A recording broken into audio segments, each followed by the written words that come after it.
orang kuat bola sepak Vietnam tak tolak kemungkinan AFC tambah derita VM. Tetapi sebelum kita mendalami, saya mengingatkan anda untuk mengklik tombol langgan dan hidupkan pemberitahuan supaya anda tidak terlepas berita terkini bola sepak terhangat di saluran ini. Jom, mari kita bahas. Harapan peminat bola sepak negara kembali menyaksikan ketujuh-tujuh pemain warisan yang digantung untuk kembali ke atas padang tidak kesampaian selepas FIFA mengekalkan hukuman sebelum ini.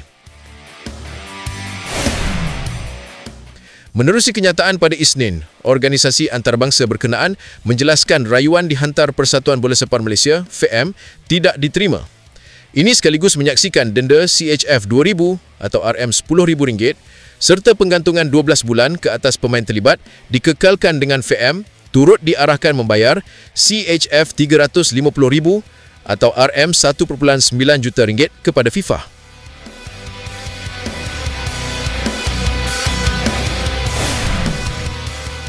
Bagaimanapun, dilema dihadapi Badan Induk Bola Sepak Negara itu berkemungkinan akan terus berlarutan kerana Konfederasi Bola Sepak Asia atau AFC masih belum memberi sebarang kata putus. Setiausaha Agung AFC, Datuk Seri Winsor Paul John, sebelum ini berkata pihaknya sedang menunggu kata putus daripada FIFA mengenai keputusan rayuan dikemukakan VM. Jadi dengan kata putus sudah dikeluarkan, terdapat kemungkinan hukuman baharu akan dikenakan ke atas arena bola sepak negara berhubung kes terbabit. Kemungkinan itu turut dijangkakan media Vietnam Tien Pong yang melaporkan seorang pegawai tinggi dalam Persekutuan Bola Sepak Vietnam, VFF, beranggapan tindakan berat bakal dihadapi VM. Keputusan FIFA membuka jalan lebih mudah untuk AFC mengenakan penalti terhadap Malaysia. Seperti kebiasaan, Malaysia boleh dihukum dengan kekalahan 0-3 bagi aksi menentang Vietnam dan Nepal, kata pegawai itu kepada media Vietnam terbabit.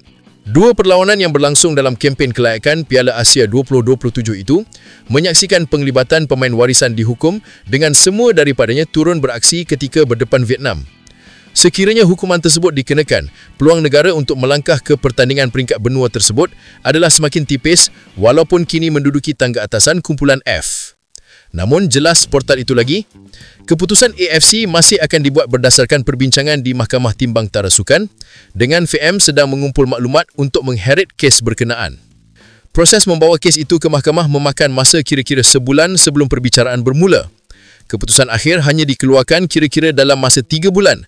Namun sekiranya Malaysia tidak mahu membawa kes ke CAS, AFC boleh mengeluarkan keputusan dengan kata putus perlu dikeluarkan sebelum 31 Mac depan bagi jawatan kuasa pertandingan untuk memastikan penyertaan pasukan dalam Piala Asia 2027.